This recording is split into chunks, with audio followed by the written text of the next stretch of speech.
Cara membuat warung kopi menjadi tempat dakwah, oleh Anwar, SAGMAP.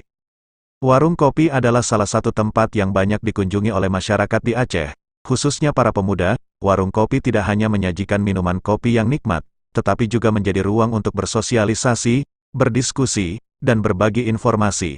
Warung kopi juga dapat dimanfaatkan sebagai sarana untuk berdakwah, yaitu menyampaikan pesan-pesan Islam kepada orang lain.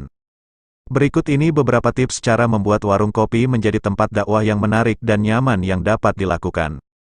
Tentukan konsep dan tema warung kopi yang sesuai dengan dakwah. Dapat memilih konsep dan tema yang Islami, seperti warung kopi dengan dekorasi kaligrafi, ornamen, atau motif khas budaya Aceh yang bernuansa Islami. Dapat juga memilih konsep dan tema yang modern, seperti warung kopi dengan desain minimalis, warna gelap, dan kekayuan. Pastikan konsep dan tema warung kopi dapat menarik perhatian dan menimbulkan rasa penasaran dari para pengunjung. Sediakan fasilitas dan layanan yang mendukung dakwah. Dapat menyediakan fasilitas dan layanan yang dapat membuat para pengunjung merasa nyaman dan betah di warung kopi, seperti Wi-Fi, musik Islami, televisi, atau permainan edukasi. Dapat juga menyediakan fasilitas dan layanan yang dapat membantu proses dakwah, seperti buku-buku Islami, majalah, koran, brosur atau pustaka digital, menyediakan fasilitas dan layanan yang dapat menghubungkan dakwah dengan media sosial, seperti live streaming, podcast, atau blog. Menjadwalkan kegiatan dakwah yang rutin dan variatif di warung kopi, seperti kajian, ceramah, tanya jawab, diskusi, atau pengajian, mengundang para dai, ustadz, atau tungku dayah yang kompeten dan kredibel untuk menjadi pembicara atau penceramah.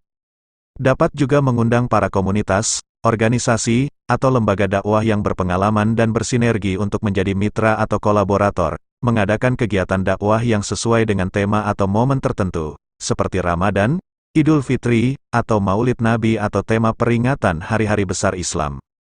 Gunakan metode dan materi dakwah yang menarik dan relevan dengan para pengunjung warung kopi, seperti cerita, humor, lagu, atau video. Dapat juga menggunakan metode dan materi dakwah yang sesuai dengan kondisi dan karakteristik warung kopi, seperti waktu, tempat, dan situasi.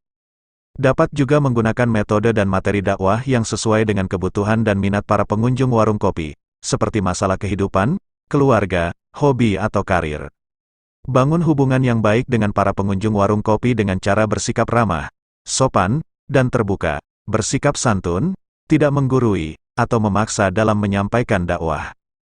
Menghargai perbedaan dan keberagaman yang ada di warung kopi, seperti latar belakang sosial, ekonomi, atau agama, dapat memberikan apresiasi dan motivasi kepada para pengunjung warung kopi, seperti pujian, hadiah, atau doa. Dengan demikian, warung kopi menjadi tempat dakwah yang menarik dan nyaman. Warung kopi jadi tempat untuk menyebarkan kebaikan, kebenaran, dan keindahan Islam kepada semua orang. Selamat menikmati cita rasa kopi Aceh. Salam kopi pancong, dari Rangkang Cekwan, Biren Aceh. Jangan lupa terus berdakwah.